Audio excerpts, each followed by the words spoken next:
Hello my dear students, आज हम फिर करने वाले एक्सरसाइज 5.6 के एग्जाम्पल्स। तो एग्जाम्पल नंबर 38 से स्टार्ट कर रहे हैं। इससे पहले वाले एग्जाम्पल हमने कर लिए हैं। अगर कोई बच्चा नया है तो चैनल को सब्सक्राइब कर सकता है। उसको आर डी शर्मा की वीडियो मिलते रहते हैं, पुराने हैं उनको।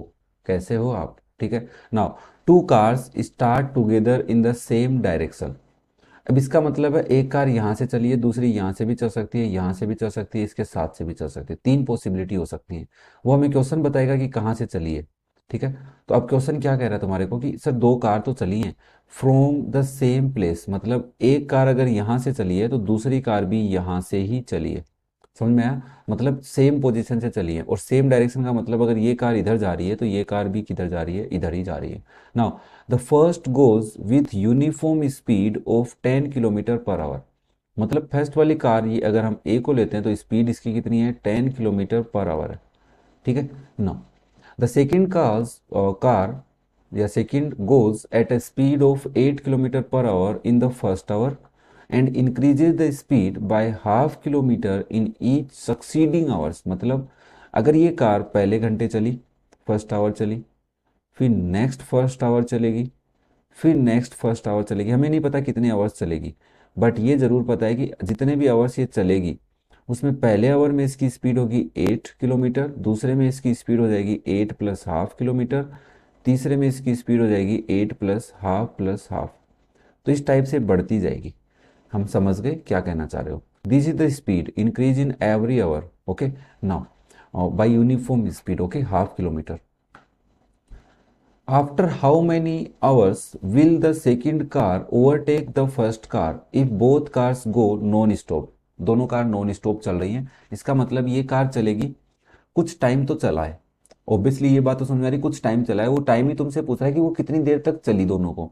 फॉर एग्जाम्पल ये दोनों यहाँ आके ओवरटेक कर रही हैं तो इसका मतलब ये भी कुछ आवर्स चली होगी, ऊपर वाली भी कुछ आवर्स चली होगी। तो हमने लेट किया, let hours take to overtake each other, that is T hours. ठीक है। तो इसका मतलब ये भी टी घंटे चली है और ये भी टी घंटे ही चली है। ठीक है ना? इक्वल आवर्स चली है। बट क्या हुआ, टी आवर्स के बाद फर्स्ट वाली कार ने कितनी डिस्टेंस कवर की वो बता दो मुझे। तो आप कहोगे डिस्टेंस का फॉर्मूला होता है स्पीड इंटू टाइम। तो इसकी स्पीड है 10 × T, that is 10 t kilometre. तो मुझे बताओ, अगर इसकी स्पीड तुम्हें पता होती, बट इसकी स्पीड पता नहीं है अभी हमारे को, टोटल स्पीड है ना कि हर आवर चेंज हो रही है, तो हम बोलेंगे सर पहले आवर इसने कितनी डिस्टेंस कवर की होगी? 8 टी। 8 टी की जगह 1 पुट करेंगे क्योंकि 1 1 आवर्स की निकालना है। सेकेंड आवर इसने कितनी करी होगी? 8 + ½ किलोमीटर। थर्ड आवर में 8 + ½ + ½ किलोमीटर। ऐसे फोर्थ में, तो ऐसे टी आवर्स में कितनी डिस्टेंस कवर की होगी इसने? जल्दी बताओ सर। टी स्पीड हमें पता ही नहीं। क्या नहीं पता? स्पीड हमें पता ही नहीं सर, लास्ट में इसने कितनी आवर्स में स्पीड कवर की होगी। तो हमें इसकी nth टर्म भी नहीं पता। ठीक है ना? टी आवर्स, अब 5 घंटे होते तो यार स्पीड डिस्टेंस तो नहीं पता ना तुम्हें। तो तुम क्या करते हो सर, इस टोटल को कैलकुलेट कर लेते हैं। इस टोटल को क्या कर लेते हैं? कैलकुलेट। कि पहले तो ये पता करो कितने घंटे चली महाराज। तो हमने कहा ये टी घंटे चली। कितने घंटे चली है भाई? टी घंटे चली है। ठीक है। तो टी घंटे में कितनी डिस्टेंस कवर करेगी? तो आप सिंपल सी बात बोलते हो सर ये टी तो समझाने के लिए लिखा है, वैसे यहाँ पे नहीं होगा। तो हमने कहा अगर मैं तुम्हें कहूँ कि इसकी डिस्टेंस निकालनी है, टोटल डिस्टेंस, तो आपको ए पता है क्या? बोले हाँ 8। डी पता है? बोले हाँ हाफ। दो चीज़ें पता है। अब तुम्हारे को टी आवर्स के बाद इसकी डिस्टेंस कवर करनी है टोटल टी आवर्स में, तो एस टी निकालोगे, दैट इज टी/2 प्लस, सॉरी प्लस नहीं आएगा, ब्रेकिट 2a, 2 × 8 प्लस t-1 × ½ समझ में आ रहा है? तो आप बोलोगे एस टी की वैल्यू आ जाएगी total distance cover by car be in T hours. ठीक है ना? कितने घंटे नहीं चली पता नहीं है अपने को, तो हमने कहा दैट इज टी/2, 16 प्लस टी/2 -½ और एलसीएम लेके सोल्व करोगे तो टी/2 और 16 और हाफ का एलसीएम 2 आएगा, तीनों का ही 2 ले लेते हैं तो बनेगा 16×2 = 32 प्लस t-1, और इसको आप सोल्व करोगे तो बनेगा t/2 31 प्लस t/2, और इसको आप सोल्व करोगे तो t × 31 प्लस टी या t + 31/4। मुझे एक बात बताओ कि दोनों टी घंटे के बाद कुछ डिस्टेंस सेम कवर किया होगा? पहली वाली भी बेचारी थोड़ी आगे चली पहले तो, है ना, फिर पीछे वाली ने आके पकड़ लिया। तो जब पकड़ा तब ए भी उतनी डिस्टेंस पे थी कि बी भी उतनी डिस्टेंस पे होगी। ये तो समझ में आ रहा है। तो नाउ मैं इसे बोल सकता हूँ after T hours the distance covered by the both car are equal. After T hours की जब 3 घंटे बाद उन्होंने कवर एक दूसरे को ओवरटेक किया तब तक दोनों की डिस्टेंस सेम थी। तो मैं इसे लिख सकता हूँ कि 10t की वैल्यू किसके इक्वल है, T into 31 plus T upon 4 के। क्रॉस मल्टीप्लाई करके सोल्व कर ले बेटा। 4t equals to 31t plus T square हो जाएगा। इसको उधर ले जाओ तो T square plus 31t minus 40t equals to 0 ना। मैं इसको थोड़ा छोटा कर लेता हूँ और साइड में ले आते हैं जितना अपने को चाहिए ना। मुझे एक बात बताओ, T square minus 9t equals to 0, T common ले लो क्या बचेगा, T minus 9 equals to 0। T की वैल्यू कभी भी 0 तो नहीं हो सकती क्योंकि 0 घंटे के बाद तो मिल नहीं सकते, क्योंकि पहले घंटे में तो उसकी 8 रहती है, तो 1 आवर के तो बाद में ही मिली है पक्का। तो हमने कहा इसका मतलब टी की वैल्यू कितनी आनी चाहिए, 9। मतलब 9 आवर्स के बाद एक दूसरे को ओवरटेक कर रही है वो।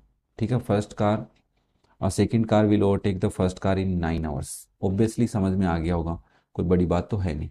नाउ नेक्स्ट देखो, एग्जाम्पल नंबर 39 क्या कह रहा है तुम्हें। 150 workers were engaged to finish a piece of work in a certain number of days। कि कुछ दिन तक 150 वर्कर किसी काम को करने में बिजी थे, but 4 workers drop the second day. मतलब देखो सर, 150 वर्कर है, 150 वर्कर है, हर वर्कर की इफिशियंसी फिक्स है, यहाँ पे इक्वल इफिशियंसी है, ये भी ध्यान रखना। Efficiency of every one worker is equal, मतलब 150 की इक्वल इफिशियंसी है। एक दिन में 150 काम ही कर रहे हैं, दो दिन में 300 काम करेंगे। ठीक है ना, एक एक काम कर रहे हैं अगर रोजाना। तो ना अब क्या हुआ, पहले दिन तो हमने कहा ये A1, दूसरे दिन का मतलब है A2, तो कितने वर्कर कम हो गए, 150 में से 4 कम हुए तो 146 आए। तीसरे दिन कितने वर्कर ने काम किया, 146 में से 4 कम 142 वर्कर आए। चौथे दिन कितनों ने काम किया होगा बताओ, 142 माइनस 4 बराबर 138 वर्कर। मतलब चार चार कम हो रहे हैं वर्कर्स, तो एपी तो बना रहे हैं। और four more workers drop third day and so on. It takes 8 more days to the finish the work now. मतलब क्या, अगर कोई वर्क था, उस वर्क को 150 वर्कर्स करते, तो फॉर एग्जाम्पल वो एन डेज में करते हैं। ठीक है, कितने दिन में करते, एन डेज में, ध्यान से सुनना। तो वो कितने दिन में कर देते, 8 more days ले रहे हैं, तो इसका मतलब नॉर्मल कितना ले रहे होते, तो sir 150 into N minus 8 days ले रहे होते कि नहीं ले रहे होते, भाई जल्दी से बताओ मुझे। सर अगर वो एन डेज लेते हैं, अभी 150 वर्कर्स इस कंडीशन में एन डेज लेते हैं, ठीक है, 150 वर्कर्स के अकॉर्डिंग, या इसको हटा दो कि सर 150 वर्कर अभी जो एंड डेज ले रहे हैं उससे 8 दिन कम ले रहे हैं। ये तो समझ में आ रहा है कि इस टाइप से काम करोगे ना, चार चार आदमी कम करोगे तो वो एंड डेज में कर रहा है। ठीक है ना, तो ये तो हमारे को समझ में आया कि 150 आदमी कंटिन्यू वर्क करते हैं जितने भी दिन एन डेज में, एन डेज के अकॉर्डिंग पर डे 150 आदमी काम करते, तो एन माइनस 8 इंटू 150 डेज में कंप्लीट हो जाता, या बोल सकते हैं वर्क विल बी डन। ठीक है, बोलिए ये बात तो समझ में आई कि ये कैसे आया। फिर हम बात करते हैं, सर अगर ये हैं तो ये कितने दिन में काम करेंगे। तो हमने कहा देखो, सबसे सिंपल सी बात है, सम निकाल लो। n/2 2 into 150 plus n-1 into D कितना है, -4। ठीक है, तो ये आएगा n/2 into 2 into 150 -4n minus plus 4। देखो सब में 2 का डिवाइड जा रहा है 2, ये हो जाएगा 2n और ये हो जाएगा 2। तो n into 150 plus 2 minus 2n that is equals to n into 140, sorry 152। थोड़े से एग्जाम्पल्स हटके हैं, लैंग्वेज कंफ्यूज कर रही है और कुछ नहीं है। 152 माइनस 2n, ये इतने दिन में करते भाई। टोटल वर्क है ना, ऐसा निकाल रहे हैं total work in an days, अगर इस कंडीशन में चलता तो हमने कहा कि टोटल इतने वर्कर्स काम करते और इतने दिन काम करते। तो यहाँ पे देखो दो कन्फ्यूजन आ सकता है कि सर काम निकाल रहे हो वर्कर्स निकाल रहे हो। तो मैंने कहा देखो भाई, अगर 150 आदमी n-8 डेज काम करते, ठीक है, तो कितने आदमी होते? तो that is not days but as a concept हम समझ सकते हैं कि this is days according to days, but you can say confirmly this is the number of workers complete the work, complete the work, ठीक है, if 150 workers work daily. अगर 150 आदमी daily काम करते तो कितने दिन कितने वर्कर्स टोटल काम को करने में लगते, ठीक है, कितने आदमियों की इफिशियंसी लगती। हमने कहा अगर रोजाना एक दिन 150, दूसरे दिन 146, 142, 138, तो हमारे अकॉर्डिंग इतने लगते। बात समझ में आई? तो काम तो पूरा होता, इतनी इफिशियंसी हमारे को चाहिए होती, वो इफिशियंसी ये है, दोनों इफिशियंसी इक्वल है। ये थोड़ा सा यार लॉजिक हट रहा है, थोड़ा सा ध्यान रखना, ठीक है। मैं इसको सिंपल तरीके से समझाने की कोशिश करता हूँ। सर पहले दिन 10 आदमी काम कर रहे हैं, दूसरे दिन 8, तीसरे दिन 6, 4, 3, नहीं नहीं 6, 4, 2, और यहाँ पे सर 10 वर्कर ही 10 वर्कर काम कर रहे हैं, 3 दिन में काम को पूरा कर रहे हैं। तो मैंने कहा ये सब का सम और इन सब का सम इक्वल आएगा कि नहीं आएगा? तो मैंने कहा उनसे 5 दिन कम ले रहे हैं, 2 दिन कम ले रहे हैं, 3 दिन कम ले रहे हैं, ऐसे तो बोलोगे। तो ये अगर कितने दिन ले रहे हैं? 5 दिन ले रहे हैं, तो ये कितने दिन लेंगे? 5 - 3, 5 - 2, 2 दिन कम ले रहे हैं, दैट इज 3। तो मैं ऐसे बोल सकता हूँ 3 × 10, और मैंने इनका सम करके निकाला तो भी 30 आएगा। वही डिपेंड है, बस सिंपल सी बात यही है। मेरे हिसाब से ये बात तुमको समझ में आ गई होगी, मैं इसको इरेज कर देता हूँ, कंफ्यूज नहीं होगा, अगर वो पीडीएफ देखेगा तो समझ में आ जाएगा। चलो ना, मैंने कहा n × 150 - 2n is equals to 150 × n - 8। Solve करो। 150 2n square equals to 150n minus 150 × 8। थोड़ा सा रुकना, 150 2n और 2n स्क्वायर उधर लेके चलते हैं, तो 2n स्क्वायर प्लस का हो जाएगा, प्लस के 150n रहेंगे, माइनस के 152n हो जाएंगे, और माइनस के वहाँ पे 150 × 8 इक्वल्स टू 0 रहेंगे। बोले सर काट क्यों नहीं रहे? मैंने कहा रुक जा यार, मैं काट दूंगा, तू चिंता मत कर, ठीक है, चिंता नहीं करने की, तुमको टेंशन नहीं लेने की ना। मैं सब में 2 का डिवाइड कर रहा हूँ, पहले इसको सोल्व कर लेता हूँ। 2n square minus 2n minus 150 × 8 equals to 0। सब में 2 का डिवाइड करूंगा, n square minus n minus 150 × 4 हो जाएगा, और इसको मैं सोल्व करता हूँ, n square minus n minus 600 आ रहा है। अब मुझे 600 के 2 फैक्टर करने हैं, तो मैंने कहा 6 × 100, इसमें क्या सोचना है? बोले ना ऐसे नहीं करने, दोनों का डिफरेंस -1 आना चाहिए। तो मैंने कहा और तोड़ ले भाई 6, इसको 25 4 जा कर ले। अभी कुछ हो रहा है, 6 4 जा 24 और 25, अरे वाह। देखो मैंने तुम्हें पहली बार बोला था कि इसको डायरेक्ट वैसे नहीं करेंगे अपन जो बचपन में करते आ रहे थे, 2 का डिवाइड 3 का डिवाइड, नहीं, हम पहले ऐसे ऐसे करके देखेंगे, कैलकुलेशन कम हो जाती है कई बार ना। 24 और 25 बन गए, तो एन स्क्वायर माइनस के 25n लेंगे और प्लस का 24n। समझाया हुआ है कि बड़े वाला छोटे वाला कब लेना है माइनस का ना। एन कॉमन लोगे n - 25 आएगा, प्लस 24 कॉमन लोगे n - 25 आएगा, दैट इज इक्वल टू 0। तो n - 25 एक फैक्टर बना और एक बना n + 24, दैट इज 0। तो यहाँ से n की वैल्यू कितनी आ गई? 25। इसका मतलब क्या है देखो, माइनस की तो नहीं हो सकती ना, कितने वर्कर्स कितने दिन काम करेंगे। तो ना हमने कहा अगर n डेज इस टाइप से वर्कर काम कर रहे हैं तो हमारे पास ये टोटल आ रहा है। इसको सोल्व करो, 25, देखो तुम्हारे डाउट क्लियर करता हूँ, 152 - 2 × 25, 25 × 152 - 50, दैट इज 25 × 102, ठीक है। ये वैल्यू आनी चाहिए, तो मैं इसको कैसे से सोल्व कर लेता हूँ। 25 × 102 इज इक्वल्स टू 2550।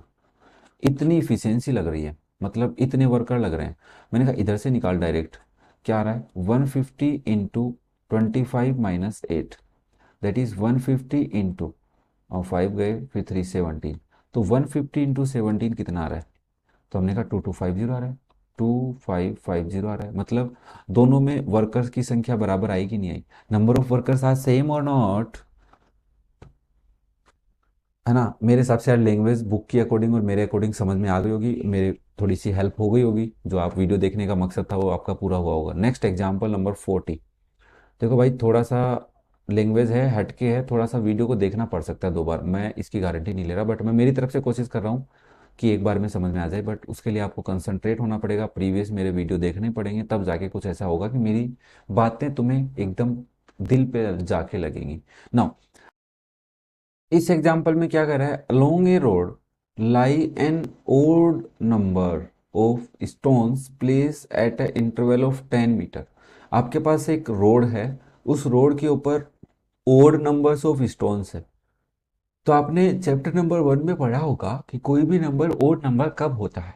तो आपने कहा होगा उसको कि ओड नंबर होने का मतलब है 2n+1, कि अगर कोई नंबर 2n है तो वो तो इवन है, बट 2n+1 है तो हमेशा क्या देगा, एक 1 आएगा उसमें ऐड होगा, तो वो क्या हो जाएगा, ओड नंबर। मेरे हिसाब से तुम्हें चैप्टर 1 आता होगा इतना तो। नाउ हर पत्थर 10 मीटर की दूरी पे रखा हुआ है, ये भी ध्यान से सुन लेना। These stones have to be assembled around the middle stone. मतलब अगर मान लो ये रोड ए है, ए से लेकर बी पॉइंट तक रोड है, और इसमें मिडल टर्म में कौन है, मिडल स्टोन एक, ठीक है, एक स्टोन बीच में रखा हुआ है। इसके इधर 1 2 3 4 इतने स्टोन रखे हुए हैं, ये 10 है, ये भी 10 है, ये भी 10 है, ये भी 10 है, ये भी 10 है, तो पता नहीं कितने 10 है यहाँ पे। सिमिलरली यहाँ पे भी कितने हैं पता नहीं है, बट 10n की स्पीड से रखे हुए हैं, 10 10 की स्पीड से, 10 10 की डिस्टेंस से रखे हुए। बट हम एक बात समझ गए, अगर टोटल 2n+1 है तो ये तो एक वो है जो एक्स्ट्रा है, इसके अलावा इधर भी n स्टोन है और इधर भी क्या है, n स्टोन है। इतना समझ में आता है ना। टोटल देख लो, n+n+1 तो 2n+1 टोटल n हो गए ना। ये अपन ने मीडियन वाले कॉन्सेप्ट में समझा था कि मिडल टर्म उसी में, एक ही मिडल टर्म किस में आती है, जब उस पर्टिकुलर एपी में या उस पर्टिकुलर सीक्वेंस में कितने टर्म्स हो, ओड नंबर ऑफ टर्म्स होते हैं, तभी एक नंबर आता है। तो n+n+1 2n। अब क्या कह रहा है, a person can carry only 1 stone eight A time. एक आदमी एक बार में एक ही स्टोन उठाएगा, इसके जैसा लास्ट वाला एग्जाम्पल भी है। A man carried the job with one of the end stone. मतलब एक यहाँ से स्टार्ट कर रहा है कोई आदमी, या फिर वो आदमी यहाँ से स्टार्ट कर रहा है, ठीक है। Stone carrying them in succession, succession का मतलब एक के बाद एक, पहला उठाया रख के आया, फिर दूसरा उठाया रख के आया, तीसरा उठाया रख के आया, ठीक है। In carrying all the stones he cover A distance of 3 kilometre, find the number of stones. तो हमने कहा देखो, हमारे को नंबर ऑफ स्टोन्स कितने पता चल गए, 2n+1 है, एन पता कर लो, काम खत्म। अब समझना क्या है, एक आदमी यहाँ से उठाया, पत्थर उठाया, तो मैं इस डायरेक्शन में ले जा रहा हूँ उसको, मतलब वो यहाँ पे लाके रख रहा है। तो इसका मतलब पहली बार उसने कितनी डिस्टेंस कवर की, 10 × n टाइम, मतलब n है ना, तो 10 × n मतलब 10n डिस्टेंस कवर की। फिर वो यहाँ से चला और दूसरे पत्थर के पास आया, तो बताओ उसने कितनी डिस्टेंस कवर की। तो सर उसने एक 10 लास्ट वाली तो कवर करी नहीं ना, तो 10 × n−1 डिस्टेंस कवर की। समझ रहे हो ना, n−1, this is number of stone is n−1, this is nth stone, this is n−2th stone, this is n−3th stone, and this is the first stone. ये भी समझना। तो सिमिलरली ये फर्स्ट स्टोन है, और ये कौन सा स्टोन है, nth स्टोन है, बी पॉइंट पे रखा हुआ है वो। उससे जस्ट पहले कौन सा रखा हुआ बचा, n−1, यहाँ पे कौन सा रखा हुआ है, n−2। थोड़ा समझना भाई, वर्ड प्रॉब्लम्स है, थोड़ा समझना पड़ेगा, और थोड़े से हटके भी है ना। तो ना, अब आपने कहा सर यहाँ से उठाएगा और वापस भी तो रख के आएगा, मैंने कहा हाँ। तो दूसरे पत्थर को उठाने के लिए उसने कितनी डिस्टेंस कवर की, बोले 10 × n−1, 2 बार कवर की है उसने। तो मैंने कहा हाँ, समझ में आ रहा है तेरे को। अब मेरे को एक बात बताओ, यहाँ से चला, तीसरे पत्थर को उठाया, तो कितनी डिस्टेंस कवर की, 10 × n−2 कवर की। ध्यान से सुनना, ये तीसरा पत्थर है ये वाला, ठीक है। तो अब बताओ यहाँ से उठाएगा और वापस भी तो रख के आएगा, तो रखने के लिए भी उसने 10 × n−2 डिस्टेंस ही कवर करेगा। उठाया, वहां से तो चला है यार, ठीक है ना। नाउ फर्स्ट वाले पत्थर को उठाने के लिए वो यहाँ से चलेगा, यहाँ पे उठाने के लिए आया तो 10 डिस्टेंस कवर की, वापस रखने गया तो भी 10 डिस्टेंस कवर की, और इससे पहले वाले में 20 आएगा, 20 जाएगा।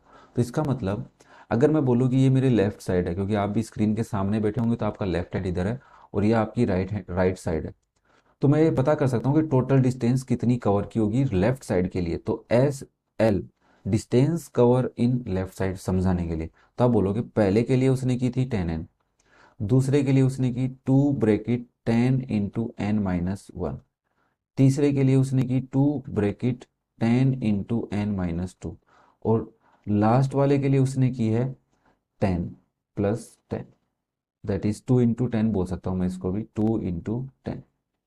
अब मुझे एक बात बता दो, सेकंड लास्ट के लिए कितनी की होगी, 2 × 10, सेकंड लास्ट के लिए मतलब लास्ट वाले से एक पहले वाला, मतलब सेकंड वाले को यार। तो आप बोलोगे 2 × 20, ये बात समझ में आई। तो अगर मुझे इसका सम करना है तो मैं इसका बाद में करूँगा। अब मुझे एक बात बताओ, राइट वाले के लिए वो सबसे पहले यहाँ है, यहाँ से पत्थर उठाने के लिए गया, तो कितनी डिस्टेंस कवर करके गया, 10n। फिर वहाँ से पत्थर उठाया और वापस इधर आया, तो कितनी डिस्टेंस कवर किया पहले पत्थर को उठाने के लिए? 2 × 10n। ध्यान से समझना। फिर यहाँ से वापस चला दूसरे पत्थर को उठाने के लिए, तो कितनी डिस्टेंस कवर करके गया? 10 × n−1।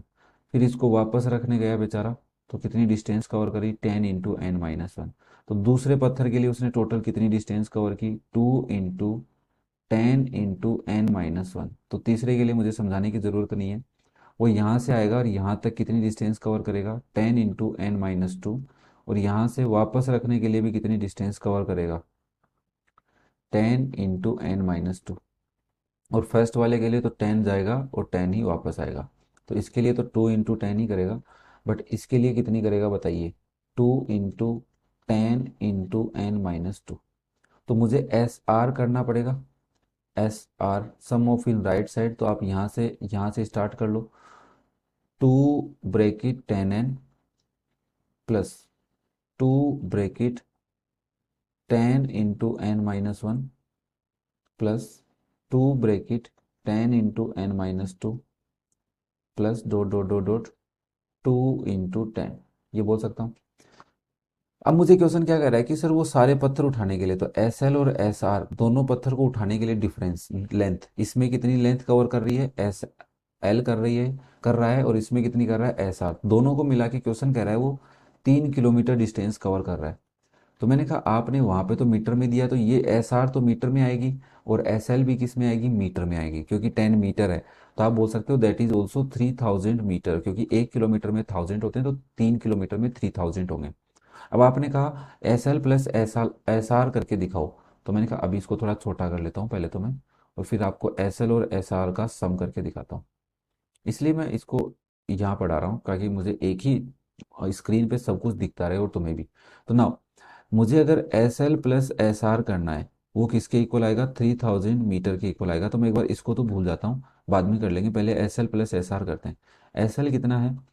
10n plus 2 × 10 × n−1 plus 2 × 10 × n−2 plus dot dot dot 2 × 10। ये तो मेरा क्या हो गया? सॉरी, कर्ली ब्रैकेट लगा देता हूँ यहाँ पे, स्क्वायर ब्रैकेट नहीं, कर्ली ब्रैकेट ना। ये तो मेरा एस एल हो गया, प्लस एस आर करूँगा तो क्या लिखूंगा? 2 × 10n plus 2 10n 2 × 10 × n−1 plus 2 × 10 × n−2 dot dot dot 2 × 10।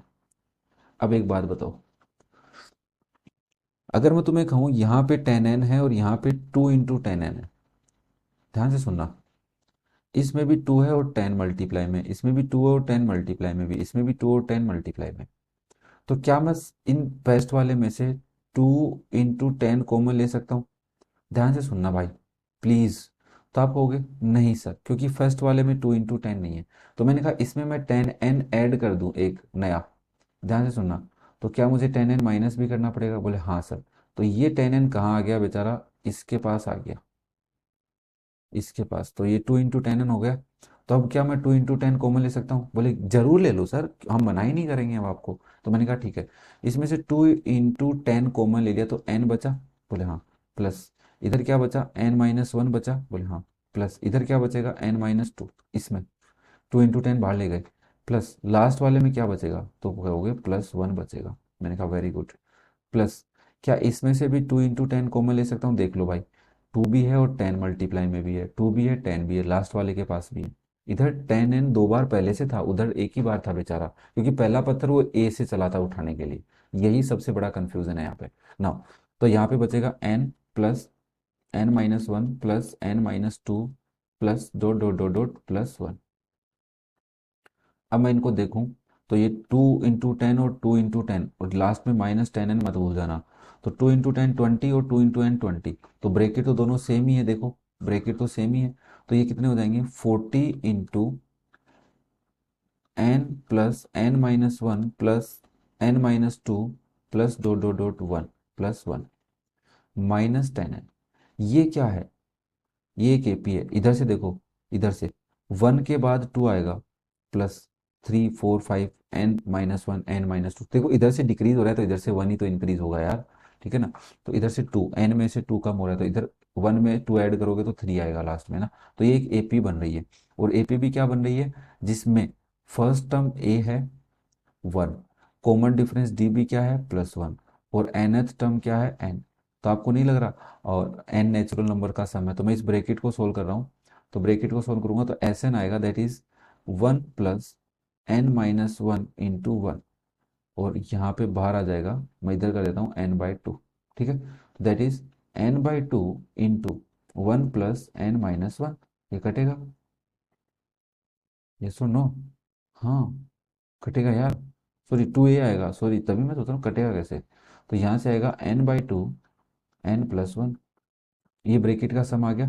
तो आप यहाँ लिख दो, दैट इज, ये देखो इसीलिए मैं और छोटा करता हूँ इसको, ये मना कर रहा है, जाऊँगा नहीं, मैं जाऊँगा नहीं, और मैं कह रहा हूँ मैं रुकूंगा नहीं, तेरे को लेके जाऊँगा।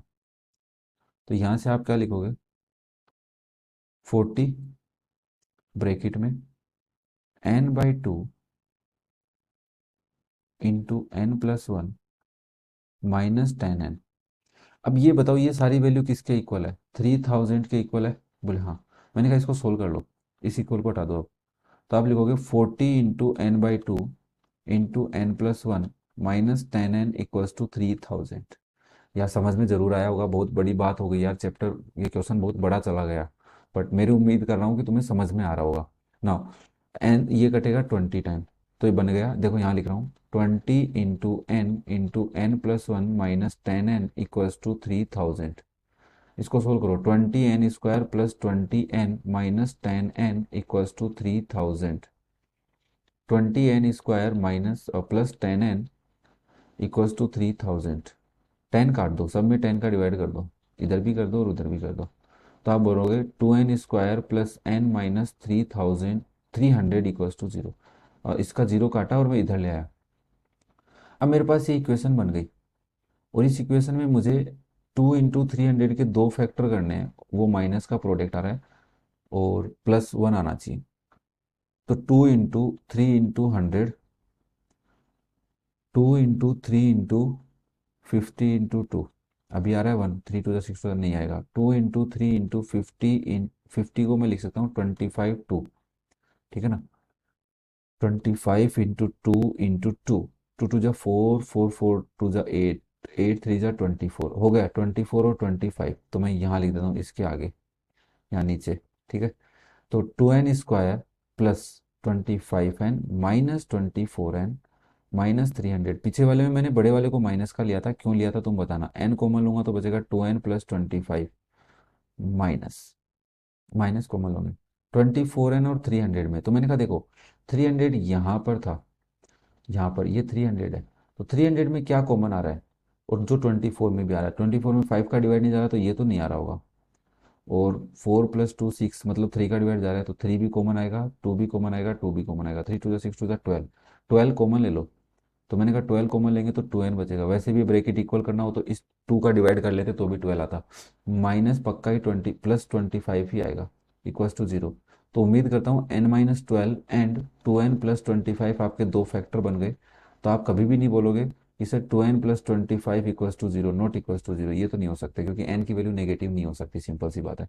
तो n की वैल्यू कितनी आ गई 12, मतलब क्या है सर, 12 पत्थर इधर रखे हुए थे, 12 पत्थर उधर रखे हुए थे और बीच में एक पत्थर, तो 12 + 12 24 + 1 25।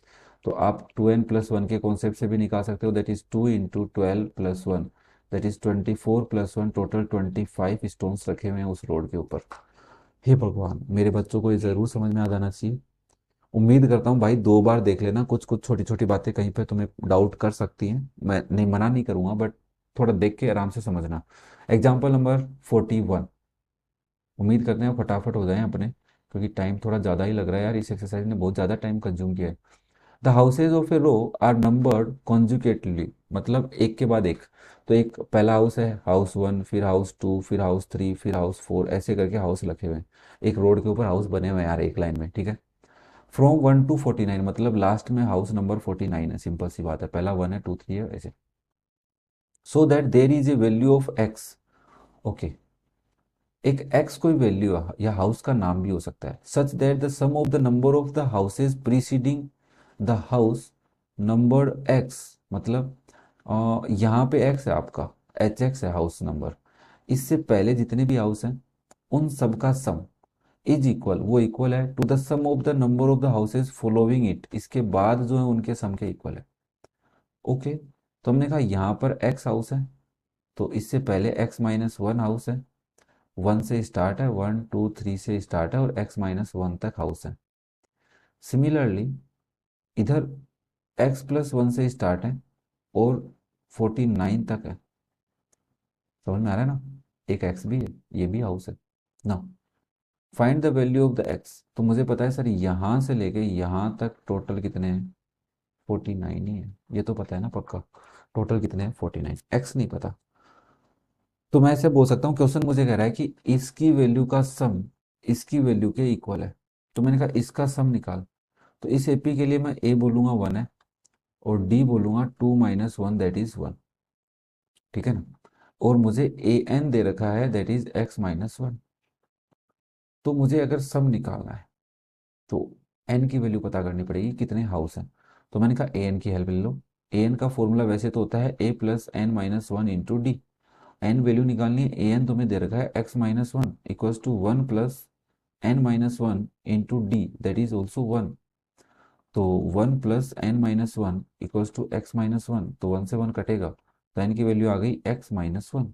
मतलब इसमें कितने हाउस हैं, एक्स माइनस वन हाउस हैं। तो ये तो सिंपल सी बात है, पहले ही पता चल रही थी तुम्हें, थोड़ा आइडिया लग रहा होगा। चलो, तो मुझे बताओ S house, sum of house preceding and sum of house following, ठीक है, फॉलोइंग वर्ड लिखा हुआ था यहाँ पे ना। तो एस पी निकालते हैं, that is n by two, two a plus n minus one into d होगा। मैंने कहा हाँ, एन की वैल्यू कितनी है, x minus one by two into two into one plus x minus one into one. Okay, x minus one by two, two plus x minus two, two से two cut जाएगा that is x into x minus one upon two. ये S P आ गया।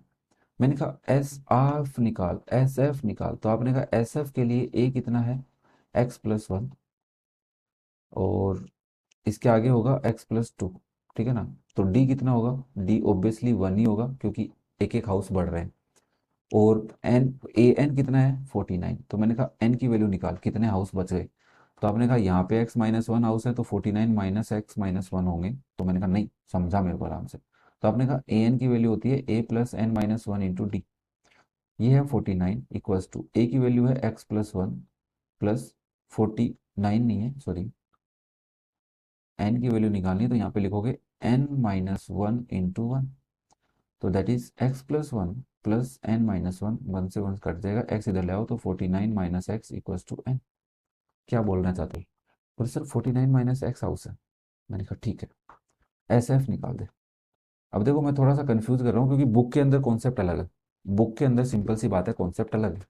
उसने क्या किया, ध्यान से बताओ, एस एफ निकालने के लिए उसने क्या किया, टोटल निकाला, वन से लेके 49 तक टोटल निकाला, हाउस नंबर्स सम निकाला, उसमें से माइनस कर दिया एस पी और माइनस कर दिया एक्स, तो आ गया ये। मैं एक बार चेक कर लेता हूँ, यही किया गया उसने। हाँ सॉरी, उसने यहाँ तक का सम अलग निकाला, एक्स तक का, एस पी नहीं किया उसने, एस पी नहीं किया। उसने क्या किया, वन से लेके एक्स तक का अलग निकाल दिया, ठीक है ना, वो अलग निकाला और उसको टोटल में से माइनस कर दिया तो आ गया था। मैं कहा नहीं, मैं कुछ अलग करता हूँ। तो एस एफ का मतलब होगा n by two, two a plus n minus one into D.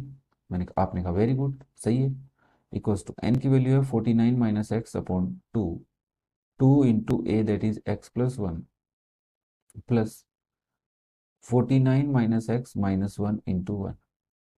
Solve करो, 49 माइनस एक्स अपॉन टू, इसको ऐसे ही रखो, two into x plus one plus 48 minus x, इसको सोल्व करो that is 49 minus x by two, solve करना पड़ेगा, two x plus two plus 48 minus x, 50 और ये बचा एक्स, तो 49 minus x upon two into into x plus 50। तो अब हमारे को एस एफ कितना पता चल गया है, 49 minus x by two into x plus 50, ये दोनों किसके इक्वल है, इस बेचारे के इक्वल है। तो इसका मतलब वहाँ पे भी कुछ ऐसा ही आ रहा था क्या, 49 इंटू 50 माइनस माइनस कुछ करके आ रहा है तो है, बट चलो कोई नहीं। नाउ हम चेक कर लेते हैं, x into x minus one upon two equals to 49 minus x into x plus 50 upon two, product हो रहा है नीचे टू, टू से टू काट देते हैं, तो ये बनेगा x square minus x equals to 49x plus 49 into 50 minus x square minus 50x, x square minus x equals to 49x और 50x में माइनस एक्स का डिफरेंस है, plus 49 into 50 minus x square. ठीक है, ये तो कट जाएंगे same sign के, ये एक्स स्क्वायर और एक्स स्क्वायर इधर आके 2x स्क्वायर बनेंगे इक्वल्स टू 49 इंटू 50 हो जाएंगे। अरे वाह, आंसर आ रहा है। अरे क्या कर दिया अनूप सर, रुको भाई रुको, कुछ गलती, हाँ ये रहा, 41 का ही था क्या, हाँ यही था यही था ये था, हाँ इधर इधर इधर इधर इधर इधर इधर, हाँ ना, हमारे पास वैल्यू क्या आ गई है, ये आ गई है ना, इसको सोल्व किया तब, ध्यान से देख लेना ना। अब बताओ एक्स स्क्वायर की वैल्यू निकालनी है तो मुझे ऐसा करना पड़ेगा, 49 इंटू 50 अपॉन टू, हाँ टू से काट दो इसको, कितना आएगा 25, मल्टीप्लाई कर लेंगे। नहीं नहीं नहीं नहीं, एक्स स्क्वायर एक्स की वैल्यू निकालनी है तो अंडर रूट 49 इंटू 25, क्या बात है, 49 होता है 7 इंटू 5 होता है 25 होता है 5, तो एक्स की वैल्यू कितनी आ गई, 5 7 जा 35, तो हमसे क्या पूछ रहा है, एक्स की वैल्यू 35, मतलब उस हाउस का नंबर क्या है 35, आंसर क्या रहा है 35। वाह, बुक वाले को भी फॉलो कर लो, बिना बुक वाले को फॉलो करते हो, नॉर्मल मेथड से चलते हो तो भी आंसर सही ही आता है सब। चलो कभी कभी बड़ा हो जाता है वो अलग बात है, बट सही तो आता है ना यार, रटना तो नहीं पड़ रहा। क्लियर है। नाउ नेक्स्ट देखो, एग्जाम्पल नंबर 42, बहुत ही सिंपल क्वेश्चन है रे बाबा, बहुत ही सिंपल क्वेश्चन है। ये कह रहा है मैं आपको एक लैडर दे रहा हूँ, मतलब सीढ़ी। अब सीढ़ी कैसी होती है, मेरे हिसाब से तो ऐसी होती है, कुछ ऐसी, मतलब इतनी जैसी नहीं होती बट ऐसी होती है, ऐसे सीढ़ी बनी हुई होती है, लास्ट में यहाँ पे एक है, फिर ऐसे होती है, फिर ऐसे होती है। ठीक है। नाउ अब ये कह रहा है सीडी में हैज रंग्स 25 सेंटीमीटर अपार्ट, मतलब जो ऐसे लकड़ी लगी रहती है ना सड़ने के लिए, उन दोनों के बीच में गैप कितना है, इसके और इस वाली रस इसके बीच में, रंग्स के बीच में रस कितना गैप है, 25 सेंटीमीटर है। तो हर के अंदर 25 है, मैंने कहा हाँ। The rungs decrease uniformly in the length from 45 centimetre at the bottom, bottom में सबसे बड़ी लंग्स लगी हुई है, rungs that is 45 centimetre, bottom to 25 centimetre at the top, सबसे ऊपर ही ऊपर कितनी है 25 सेंटीमीटर, सबसे छोटी लगी हुई है, और डिक्रीज हो रही है, दिख ही रहा है, कोई दिक्कत नहीं है। If the top and the bottom rungs are 2.5 metre apart, मतलब इसके बीच में और इसके बीच में कितना गैप है, 2.5 मीटर का गैप है। मैंने कहा ठीक है। What is the length of the wood required for the rungs, rungs बनाने के लिए कितनी चाहिए, तो मैंने कहा ऊपर वाला देखो, सबसे छोटा, फिर उससे बड़ा, फिर उससे बड़ा, फिर उससे बड़ा, तो मुझे इन सब का सम पता चल जाए तो काम हो जाए, है ना। तो मैंने कहा यार ये डिक्रीजिंग एपी बनेगा, बोले हाँ, मैंने कहा कैसे, पहले तो ये पता करो कि नंबर ऑफ रंग्स कितने हैं, नंबर ऑफ रंग्स कितने हैं, मतलब एपी में टर्म्स कितनी है, कि कितनी लकड़ी लगाई छोटी छोटी करके, काट काट के 45 से छोटी करते हुए लास्ट तक 25 तक कितनी लकड़ियां लगाई तुमने। तो आपने कहा वो कैसे पता करें, मैंने कहा देखो हर के बीच में 25 का गैप है, सब में 25 का होगा, बोले हाँ सब में गैप तो 25 का ही है, बट यहाँ पे एक डाउट आएगा तुम लोगों को। मैंने कहा दो रंग्स, तीन रंग्स हैं, तो इसमें 25 है और इसमें भी 25 है, तो आपने 25 प्लस 25 करके भाग कर दिया दो का, तो कितना आया, 50/2 बराबर 25। ये क्या बता रहा है सर, 50/2, 25 + 25, हाँ बटे दो, सही है क्या। भाई मैं सिंपल सी ये बात पूछना चाह रहा था तुमसे कि जब दो रंग्स के बीच का गैप 25 और 25 है तो टोटल कितना हो गया, कितना हुआ 50। हाँ ये करो, ऐसा नहीं टू का डिवाइड मत करो, सर दो के बीच में 50 है, ठीक है, और एक का गैप होता है 25 का, तो आंसर कितना आ रहा है दो। ये क्या बता रहा है, सर दो का बीच आपने कहा था कि 50 का गैप है, बट आप अगर एक गैप का डिवाइड करते तो आंसर दो क्यों आ रहा है? यहाँ पे तो तीन रंग्स आनी चाहिए थी मेरे पास। तो मैंने कहा ऐसा करना, 50/25 प्लस दो कर एक कर ले, तो ये क्या आएगा, 2+1 3 आएगा। तेरे को रंग्स, नंबर ऑफ रंग्स पता चल जाएगा। मतलब क्या, नंबर ऑफ रंग्स कम आते हैं? मैंने कहा हाँ। अगर तूने ऐसे ही 1 2 3 4 5 रंग्स ले ली तो गैप कितना होगा, 25 25 25 और 25, 100 होगा। 100 में 25 का डिवाइड करेगा कितना आएगा, 4। बट तेरे रंग्स कितनी, 1 2 3 4 5 रंग्स हैं, मतलब एक का बढ़ावा देना पड़ेगा। ये क्यों बता रहे हो सर? मैंने कहा देख, यहाँ पे तेरे को टोटल पता है कि जो जितनी भी रंग्स उसने लगाई है उन रंग्स के बीच में 2.5 मीटर का गैप है। तो 2.5 मीटर को मैं ऐसे लिख सकता हूँ, 2 मीटर प्लस 0.5 मीटर। मैंने कहा हाँ। तो एक में 100 होती है तो दो में कितनी होंगी, 200 सेंटीमीटर, क्योंकि ये सेंटीमीटर में, प्लस इसमें कितना हो जाएगा, 0.50, सॉरी 0.5 को 100 से मल्टीप्लाई कर दे तो 50 आ रहा है। ठीक है ना, 50 सेंटीमीटर। मतलब दो, फर्स्ट रंग, ये फर्स्ट रंग है और ये लास्ट रंग है इस एपी की, उनके बीच में गैप है 250 का। तो हमारे को नंबर ऑफ रंग्स निकालने पड़े तो आप क्या करोगे, 250 में 50 का डिवाइड कर दो और +1 कर दो। ये +1 का रीजन समझ में आया? तो 10 + 1 = 11। टोटल कितनी लकड़ियाँ लगी हुई हैं, 11 लकड़ियाँ लगी हुई हैं। ये बात समझ में आनी चाहिए सबसे पहले। तो आपको एक एपी पता चलिए, एक एपी पता चलिए नंबर ऑफ रंग्स के अकॉर्डिंग कि पहली रंग की लेंथ है 45 plus dot dot dot dot dot dot dot last वाले की रंग की लेंथ है 25, और ये जो है ये A11 है, और ये क्या है, A1 है। समझ में आ रहा है? A1 भी पता है और A11 भी पता है। अब तुम्हारे को डी पता चल जाए और एन पता है, एन कितना है, 11। बस तुम डी पता कर लो। तुम कहोगे डी क्यों पता कर लें यार, N11 है तो डायरेक्ट SN निकालो ना, S11 निकालो। वो क्या होता है, N/2 A+L, ये तो होता है। मैंने कहा हाँ, डी की तो ज़रूरत नहीं है।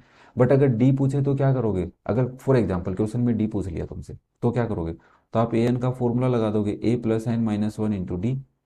ए एन पता है, हाँ 25। ए पता है, हाँ 45। एन पता है, 11 - 1। डी नहीं पता। तो 10 45 उधर जाएगा तो माइनस का आएगा, डी ऑब्वियसली माइनस का ही है, डिक्रीज हो रही ना लेंथ, तो डी आप यहाँ से कैलकुलेट कर सकते हो। कमेंट करके बताना डी कितना आ रहा है एग्जाम्पल नंबर 42 में। Now you can write, n कितना है, 11/2, ए कितना है 45, प्लस एल कितना है 25। तो ये हो गया 11 × 70/2, तो ये 35 हो गया। और इसका आंसर आएगा 11 × 35, ये होता है 385 सेंटीमीटर। टोटल लेंथ कितनी आ गई, 385 सेंटीमीटर। जो रंग्स आपने लगाई हैं उन सभी रंग्स की, क्योंकि इसमें लेंथ ऑफ द रंग्स का एपी बनाया अपन ने, this is the length of the rungs, AP of length of the rungs required in A ladder ना। मीटर में लिखना होता तो आप 3.85 मीटर भी लिख सकते हो। This is the sum of length, length ही पूछा ना, हाँ, लेंथ ऑफ रंग्स। ठीक है, दैट इज 3.85 मीटर। क्लियर हुआ? नाउ नेक्स्ट देखो, example number 43। A spiral is made up of successive semicircles, okay, with center alternately at A and B. Okay, starting with center at A of radius 0.5 centimeter, 1, 1.5, 2.0. What is the total length of the such a spiral made up of 13 conjugative semi circles? ध्यान से देखना, एक diagram given है, मैंने बनाया नहीं है। वो डायग्राम ऐसे है कि आपके पास एक पॉइंट ए है, यहाँ से एक सेमी सर्कल ऐसे बना हुआ है, फिर एक पॉइंट यहाँ पे बी है, ये ए है और ये बी है, फिर यहाँ से एक सेमी सर्कल ऐसे बना हुआ है, फिर यहाँ से सेमी सर्कल ऐसे बना हुआ है, फिर यहाँ से सेमी सर्कल ऐसे बना हुआ है, और सेंटर क्या हो रहे हैं, चेंज हो रहे हैं alternately at A and B. पहले सेंटर ए है फिर बी है।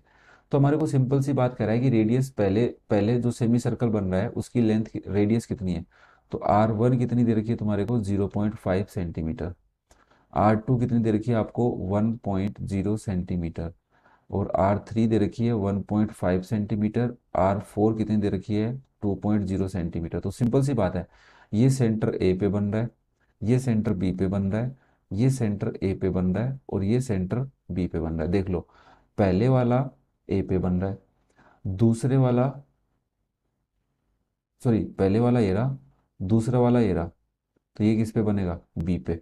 ठीक है, ध्यान से देखना है इसको, बी पे बनेगा, डायग्राम के अकॉर्डिंग मत जाना, बट ये बी पे बनेगा। तीसरे वाला ए पे बनेगा, चौथा वाला फिर बी पे बनेगा। अब तुम्हें लग रहा होगा कि नहीं बन रहा है, वो अलग बात है। ठीक है, इसको L1 बोला है इसने, यहाँ पे L2 लिखा हुआ है, यहाँ पे L3 और यहाँ पे L4। ठीक है ना, हमें कह रहा है what is the length of A such spiral, मतलब इस ये स्पाइरल जो गोला बनाया ना इसने, ये गोला, इस गोले की लेंथ बताओ।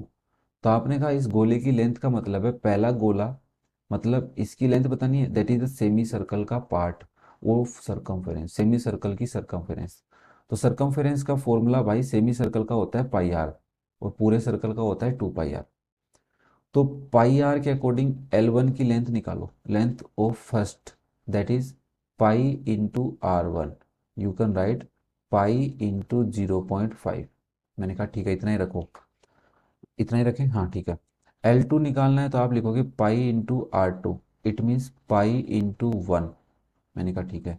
L3 निकालेंगे तो कितना होगा, pi into R3, that is pi into 1.5। अब इसको कैसे भी करके तुम AP प्रूव कर दो। मैं 5 को क्या लिख सकता हूँ, मैं इसको ऐसे लिख सकता हूँ पाई इंटू 5/10, और इसको और भी लिख सकता हूँ मैं पाई/2। इसको क्या लिखें, पाई रखने देते हैं एक बार। इसको क्या लिखेंगे, इसको लिखेंगे पाई इंटू 15/10, और 5 से कट करो तो पाई इंटू 3/2। इसका मतलब इन दोनों में गैप कितना है, इन दोनों में और इन दोनों में गैप कितना है वो चेक कर लो। तो L2 माइनस L1 करता हूँ तो ये आता है पाई माइनस पाई/2, ऑब्वियसली पाई/2 ही आएगा। ठीक है, और मैं L3 माइनस L2 करता हूँ, दैट इज 3 पाई/2 माइनस पाई। एलसीएम लेके सोल्व कर लेते हैं, 3 पाई माइनस 2 पाई/2, दैट इज ऑल्सो पाई/2। ओके, मतलब एपी बन रहा है भाई, सिंपल सी बात है। तो हमारे को इसके नीचे कुछ लिखने की जरूरत है भी नहीं। तो लेंथ्स का एपी बन रहा है, collection of length, sum of lengths निकालनी हो तो एपी बन रहा है। यहाँ पे एपी क्या बन रहा है, L1 L2 L3 dot dot dot dot dot कितना है, 13 है, तो L13, ये सारे मिलकर क्या बना रहे, पागल नहीं बना रहे, एपी बना रहे हैं। तो नाउ आप लिखोगे ये है पाई/2, ये है पाई, और ये है पाई बाई, सॉरी 3 पाई/2। तो आप देखो ये पाई/2 है 1, मैं इसे लिख सकता हूँ। अरे ध्यान से, मैं ये समझाना चाह रहा था, ये क्या है 1 पाई/2, ये क्या है 2 पाई/2, ये क्या है 3 पाई/2, इसको आप लिख सकते हो ना 3 पाई/2। हाँ अब समझ में आया, अब थोड़ा अच्छा लग रहा है। तो ये 1/पाई/2 है, ये 2 पाई/2 है, ये 3 पाई/2 है, आप इसे लिख सकते हो। आपको L13 पता करना है, तो सिंपल सा तरीका है यार। आपको लास्ट टर्म पता है ना, ये लास्ट टर्म है पी की। तो L13 का फॉर्मूला क्या बनेगा, A+13 - 1 इंटू डी, बनेगा कि नहीं बनेगा। तो आप ए की वैल्यू क्या है पाई/2, प्लस 12 इंटू पाई/2, डी की वैल्यू भी क्या है भाई पाई/2, देखो ये पता की थी ना अभी, कहाँ गई, ये रही पाई/2 और ये भी पाई/2। तो ए कितना है पाई/2, और डी भी कितना है बच्चा पाई/2। देखिए बुक के अकॉर्डिंग तुम चलोगे तो बुक के अकॉर्डिंग सीधा लिख रखा है उसने 13 पाई/2, मैं तुम्हें समझा रहा हूँ कि क्यों आ रहा है 13 पाई/2। ठीक है ना, थोड़ा टाइम लगता है यार। तो देखो ये 12 पाई/2 है, ये 1 पाई/2, तो 2 है यहाँ पे, डी नहीं है 2। तो 2 कॉमन लोगे तो क्या बनेगा pi plus 12 pi, that is also 13 पाई/2। समझ गए कैसे आया 13 पाई/2, रटने को तो रट लेते लास्ट में कि 13 पाई/2 है। अब मुझे इसकी लेंथ निकालनी, तो मैं सिंपल सी बात बोलूंगा, सम SN निकालना है या S13 निकालना है। तो आप लिखोगे N/2 that is 13/2, 2 into a that is पाई/2, प्लस 13 - 1 इंटू पाई/2, ये लिखोगे पक्का ना। ये हो जाएगा, 2 से 2 काट दो, 2 से 2 काट दो, यस ना। यहाँ लिख देते हैं 13/2 पाई प्लस 12 पाई/2, तो 2 से ये कटेगा 6 टाइम्स, तो हो जाएगा 13 पाई/2 इंटू 7 पाई। और आंसर क्या आ रहा है, आंसर पाई में आ रहा है, पाई की वैल्यू 22/7 लेनी है, क्वेश्चन ने तुम्हें बताया है। तो आप यहाँ से लिखोगे sum of 13 terms equals to 13/2 into 7 into 22/7, 7 से 7 काट दो और 22 से 11, तो ये आ गया 13 इंटू 11। तो आएगा 142 सेंटीमीटर है, क्या मीटर है, सेंटीमीटर है, 142 सेंटीमीटर, और sorry sorry sorry 143 centimetre. 13 × 11, gap बढ़ा के प्लस करके लिखते हैं अपन ना। 143 सेंटीमीटर आ गया, समझ में आया। वीडियो बड़ा हो गया मुझे पता है, बट लास्ट बचा है उसको भी समझ के जाओ।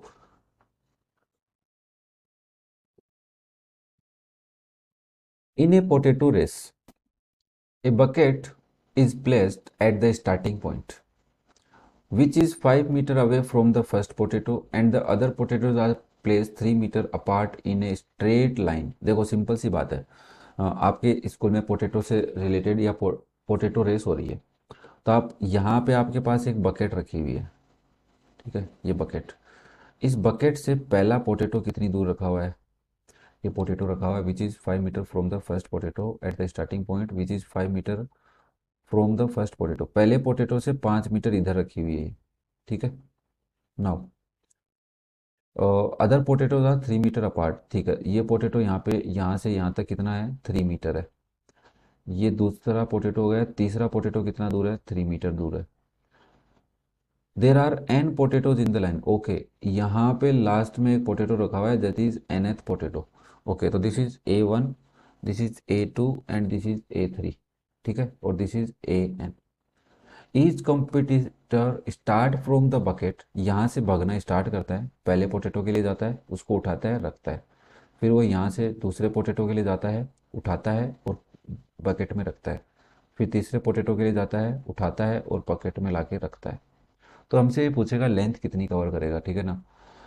चलो, pick up the nearest potato, run back with it, drop it in the bucket, run back to pick up the next potato, मैंने बताया वही बात चल रही है, run to the bucket to drop it in the bucket, drop it in the bucket and see continue, see and ही जो भी हो, in the same way until all the potatoes are in the bucket, जब तक last potato नहीं रखेगा तो ये यहाँ से जाएगा, लास्ट पोटैटो को उठाएगा और यहाँ से वापस आएगा और यहाँ पे डालेगा।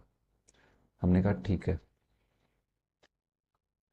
What is the total distance the competitor has to run, बताओ। तो हमने कहा देख, पहले पोटैटो के लिए वो 5 मीटर गया, फिर 5 मीटर आया, दूसरे पोटैटो के लिए वो 5 मीटर गया प्लस 3 मीटर गया, वापस 3 मीटर आया प्लस 5 मीटर आया, तीसरे पोटैटो के लिए वो 5 मीटर चला प्लस 3 चला, फिर 3 चला और फिर वापस 3 चला, वापस 3 चला और वापस 5 आया। ये क्या मजाक कर दिया, पहले के लिए एक बार 5 और 5, 5 3 3 5, 5 3 3 3 5 3 5, हाँ सही है ना। ये 10 चला, ये चला 10 और 6 16, ये चला 5 और 5 10, 3 4 ज़ा 12, 10 और 12 22, तो एन के लिए कितना चलेगा हमें नहीं पता, रहने दो। तो आपने कहा ये एपी बन रही है क्या, ये बता दो बस, 10 16 22 डॉट डॉट डॉट AN। तो हमने कहा देखो ये AP बन रही है, A10 है, और D की वैल्यू 16 - 10 = 6 आ रही है, तो 16 + 6 22 होता है, ठीक है।